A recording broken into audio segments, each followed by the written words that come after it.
Afternoon, everybody. Everybody else does podcasts. Podcast this, podcast that, on and on. We figure, JJ and Teddy, we'll do something different.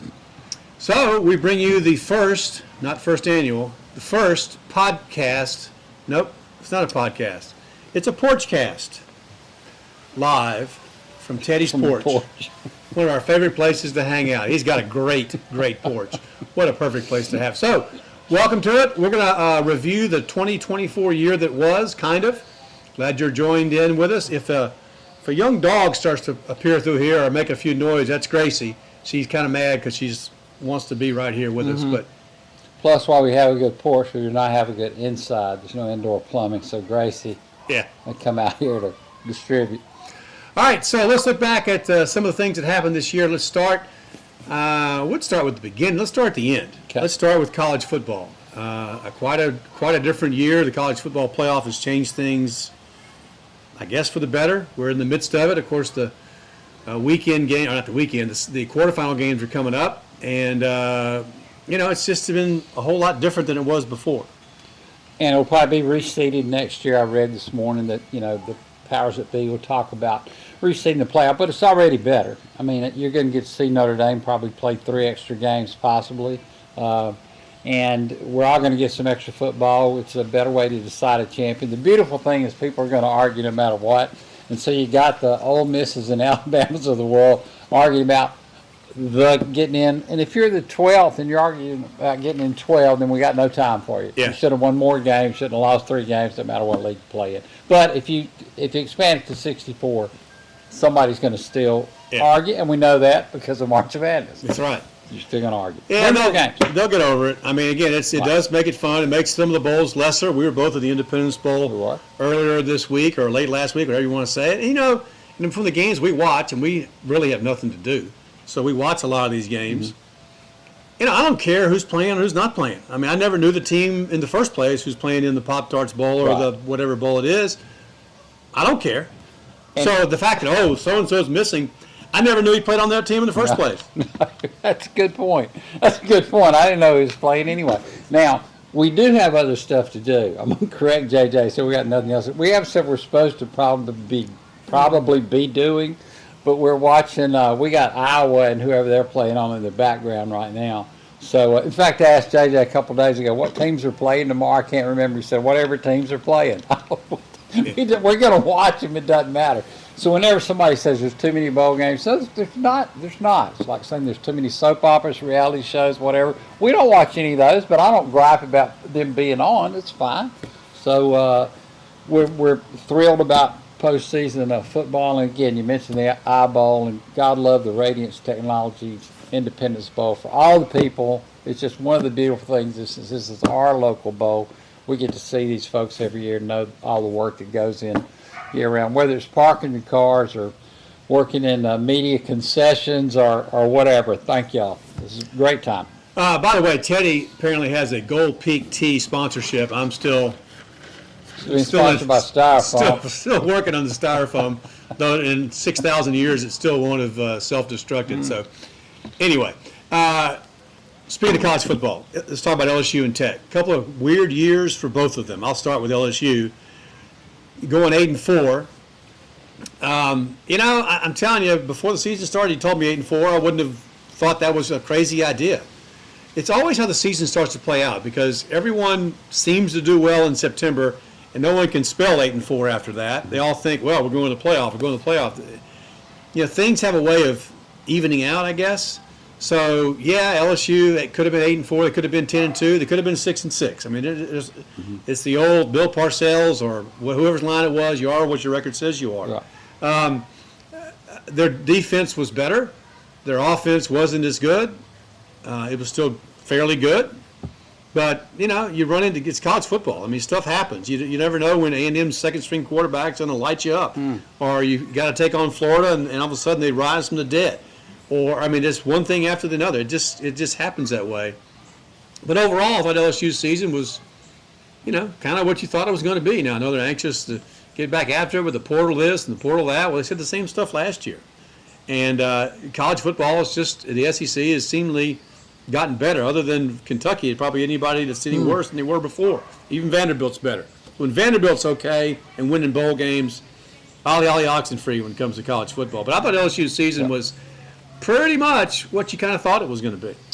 By the way, Vanderbilt, they got a quarterback. The guy was a player of the league out at New Mexico State last year. He's a big difference. Just in today's game, what a difference maker it is to have a dual threat quarterback. You mentioned LSU could have been 6-6. Tech ends up 5-8. I dare say they're the best 5-8 team in the country. There it is. But they could have been, let's say they lost 5 games by 1 score.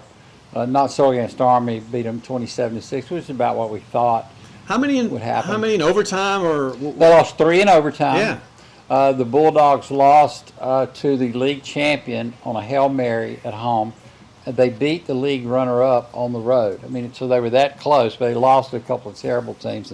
And your record is what you say it is, so that's where Tech found itself floundering. You threw into the eye bowl, had a 1st and goal from the 2 and couldn't get it in, and that was the story of the year. They had no real identity on 3rd and short, wherever they were on the field, but from the 20 in, real just heartbreakingly not ineffective.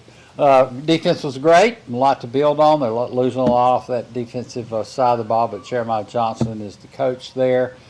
He's done a spectacular job of turning it around. They gave up 1 million points a game last year, and they were the 11th or 12th ranked defense in the land this year. So, looking forward to Bulldog football next year. All right, so what's the transfer portal? I mean, everyone says that, the guys at kind of the Tech level witness Ole Miss's best receiver. Good. I mean, right.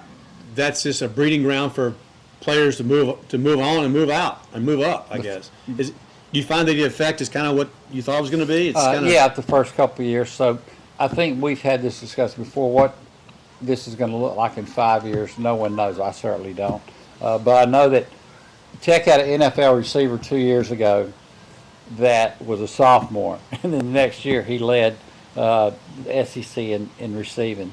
And again, he could have played in the pros then. And Tech didn't join the SEC. No, they didn't. So Okay. lost him, then lost the other leading receiver the next year. This year, True Everett's the leading receiver, but now he's in the transfer portal. He was a JUCO guy, thought he was done. Now he's got another year. He'll probably go somewhere else and play. Those are his intentions right now. So I don't know if we're gonna be the mid majors are gonna be a farm system for the bigger guys. If it's gonna be a collective or a co-op where Alabama and Auburn say we're going to sponsor you, and you, all you mid-major teams, and then we'll give you this guy. You get that guy going. We'll see what his make. That sounds ridiculous 10 years ago. It's not so far-fetched to think right now. So hopefully that'll weed itself out. All right, speaking of college football, one of the side issues that happened this year, field storming. So stupid. So dumb. It's just so dumb. And look, the other day I watched the end of game 7, the deciding game. Koufax beats the Twins. 66? 66. They walk off the field like it's a Tuesday night in August. Way to go. They're in the dugout. They're gone. Nobody's on the field. Now, in 69, when the Mets won it, maybe a little different deal, and everybody runs out. Stealing turf and all that You stuff. can see some policemen try. This has never happened before in their existence. What do we do with these people? But yeah, it's got kind of out of hand and stupid. ESPN changed the world. When we were in college and ESPN came on, and you started seeing all these hijinks by people, so then you started seeing people. I want to get on television. And now the only way I get on television is run onto the field after we beat somebody. It's just storm the court. Did you know somebody stormed the field at the eyeball the other night? No, I did not know Yeah, that. there's video of a guy running across, jumping didn't. over the fence, running across the field. Nobody noticed him. Me. Didn't know. We were watching the thing. And as he goes across the field, runs across the Army bench, and tries to go up the little side exit, and the Popo was there waiting on him. Okay. So that was the end of that night, I guess. But still, all right. Let this be a lesson to you kids. If you storm the field, you still may not get on TV. We didn't see him, but it's so asinine and childlike. And it's got its place, but people think its place is right. I mean, if you're beating the 17th ranked team in the country, settle down. Tap the break. Yeah, I mean, if you're Vanderbilt and you beat Alabama, have at it. kudos. They took the goalpost and went Right. and dumped him into the Beautiful. water. That's great. That's unbelievably awesome. I hope you get to be a part of a win like Yeah. that, but you can't make it up. All right, speaking of football, Got it. prep football this year, kind of a continuation of last year and the last couple of years in which offenses just, I hate to use the term, reign supreme. But nobody can stop any. Maybe a little bit better than previous years, but offenses are so far ahead of defenses. But once again, not much on the statewide scale. Nobody really went far. Now, I'd say this: if you're interested in your team going to the Dome or getting to the semifinals, not a good year. But if you're interested in having, well balanced, especially in 5A, well balanced games, you never know who's going to win. You see some outstanding players. It was really entertaining football at 5A this year. I mean, Airline was undefeated, but Captain Tree was good. Evangel had, Pop Houston, the quarterback, threw for, either he threw for 700 yards, 800 yards, or 900 yards. Nobody can figure it out yet, but nevertheless, threw for a bunch of yards. There were great players, great receivers. It was a fun year to watch, but again, you got to try to take it for what it's worth. Eventually, on a statewide level, you'll have to be a little bit better than that. We got a dog situation breaking out. It's not Gracie. No, it's Molly is across the way. She's over there with Jezebel and also Gus, who's got a low. He's too old. He doesn't like barking. Doesn't even bark. Molly would bark at anybody. If the Lord Jesus comes again, she'll start barking. Well, Mailman's bark. Well, that'd be cause for excitement. She barks at everybody. Does not mean she doesn't like you. She barks at everybody. She's an equal opportunity barker. Greatest neighbors in history, by the way. It's like living next door to Jed Clamp, and I got chickens over here. We just saw a bald eagle. Bald eagle, It's yeah. unbelievable. All right, but anyway, you saw a few years ago. I mean, the last couple of years, you've seen offenses. It was funny. Last October, going out to Houghton and watching a 70 to 60 game, something like that, which was a really high score. And now every week, you guys were writing about a 50 to 60 game, a 40 to 60, a 70. It's unbelievable. And the defenses are trying. They're trying, Yeah. but it's hard to be a defensive coach nowadays. Yeah, it definitely is. All right, one last football thing. I guess Super Bowl was so long ago, we forgot who won. Can't remember. Chiefs in The Chiefs overtime. won. They won their second straight. Right. They're going for their third straight. Going Never for been their done. third straight. Pro football this year, Chiefs are good. I mean, it seems like Eagles, but the Vikings have been outstanding. They beat the Packers the other day. AFC, Ravens seem to be pretty good. Chiefs Don't again. sleep on Buffalo. And, of course, Detroit and Buffalo are also out there as well. So we'll see as the playoffs start. There's really no clear favorite right now like there has been in previous years. Okay. And again, Chiefs, if you're looking at history stuff, Terry Bradshaw won it twice in a row, a couple times, and some other teams have too. Nobody's won it 3 times in a row. And it may be why the Chiefs don't do it. It's hard to do. Yeah. Speaking of football, words we never put together before. Centenary and football. It's unbelievable. And it started this year. Who would have thought you could have walked out of George's Grill, God rest its soul, and you And could have French walked. fries. You could have walked into George's Grill, where if you didn't smoke, they It issued you a pack. a pack of larks when Right. you walked in. Unfiltered cannabis. God, I laughed first time you or somebody told me that. But you could have walked out to the back, 50 yards, boom, there you had a Centenary game. It's a beautiful thing, and of course Patrick Means, our sports information magnate, a good friend of ours that we've known since he was a boy, a teeny weeny sports information director, and it was a lot of fun for a lot of people. It was. That opening night was people just were going nuts over it. They couldn't believe it actually came about. They stormed the field after the game. It was incredible. Had bald eagles flying over. No, I was just kidding. But it was quite the spectacle, and good for Centenary for pulling it off. More football, the better. How much it works, or it doesn't work, or it's doomed for disaster, or let's try. Who knows? But they put it out there. They put out a good product. Lots of relatively local kids who don't really get the chance to play college football, might otherwise not have a chance to play college football, and it's got to start somewhere. And I thought it was a good first season. And if you're a member of the press, just know if you're a rookie member of the press, don't plan on going to the press box. Not gonna happen. we got a note before the first game. Come on to the game. Unfortunately, there's no room in the press box, which is fine. We'll get all that worked out. All right, a couple other things before we go. And by the way, one of the biggest stories of the year is Fairgrounds Field, the demolition of Fairgrounds Field. We're going to save that for the next podcast, Porchcast, because both of us have pretty strong memories of our days at Fairgrounds Field, like everybody else does. But the Olympics were this year, and I found myself magically drawn to them. I thought I was going to hate them. But I thought and this is all Pollyanna on you, sorry.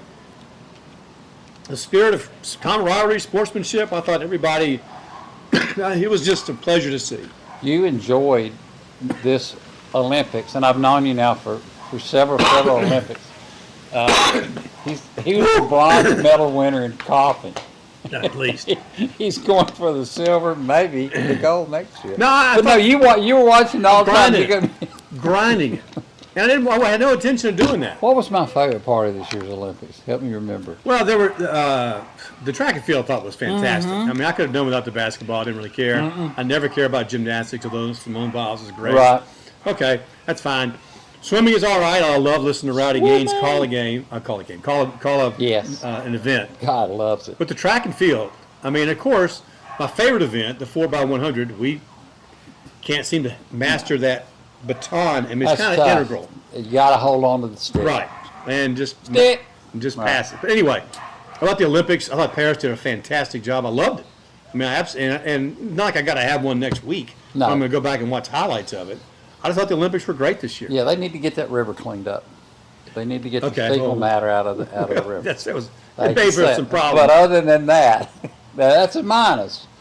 But and if you go to Paris, you don't have to run or you don't have to go and swim. No, just go over there and enjoy it at this point. All right, baseball season. We both love baseball. Dodgers are the Dodgers. I mean, that's just what we kind of expect. And have got some more players now. Orioles, for you long-suffering fans out there, have a new owner now because our other one passed away finally. Yeah. And so we got a 5 minutes chance. But yeah, the Dodgers are the Dodgers. Sorry about the Braves, lost a good player. Yeah, Max Fried moved on, but that's every year we lost Freddie Freeman, we lost Dansby Swanson, so that's kind of the deal. We just get it. Mm-hmm. But the Dodgers and the Yankees, everybody wanted to see the Dodgers and the Yankees, and good for y'all, you got the Dodgers and the Yankees. Problem is, everybody says, well, the big teams, big markets always win. Well, Kansas City won less than 10 years ago. Right. I mean, so, not necessarily. I mean, it's baseball. I know that's a tired cliche, but, hey, Milwaukee's got just as good a chance as anybody. Yeah. And Milwaukee should have beaten the Mets if Alonso didn't hit some kind of magical home run that night. It'll be April before you know it. And it'll be college baseball before you know it, which is LSU's always a big story. And Tech starts Valentine's Day weekend, as do the softball Bulldogs, but the Bulldogs been to 3 of the last 4 NCAA races. I mean, college baseball to me, I got a May 1st. I really pay attention to it. Yeah. Because it really doesn't matter. Because no one can name anything that happened during the College World Series. No one can name anything that happened during the regular season. No. I've started liking it more the last 5 or 6 years, just as I've become a little more involved with the Tech baseball team. So when you know guys. Yeah, I understand. And we've had some wonderful Shreveport Bossier players, but anyway, lots of baseball excitement just down around the corner. What'd you think of the whole Caitlin Clark? Well, she's a really good player, right. And it is a fiasco. She obviously should have been on the team because she's one of the best players for Team USA, right? Yeah. That thing. Olympics. But they still won every game by 1,000,000 points. Am I correct? Yeah, I guess so. But yeah, she should have been on the team, I'm sure. She's a wonderful player, and as far as the WNBA goes, it's not being sexist, I don't think.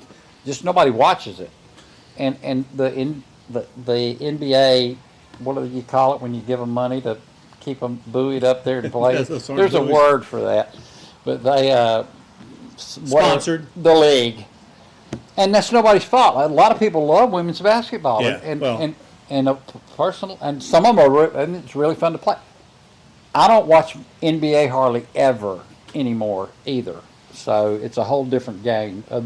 Actually, the women's game is closer to what the NBA used to be than probably the NBA is. But she's a wonderful player.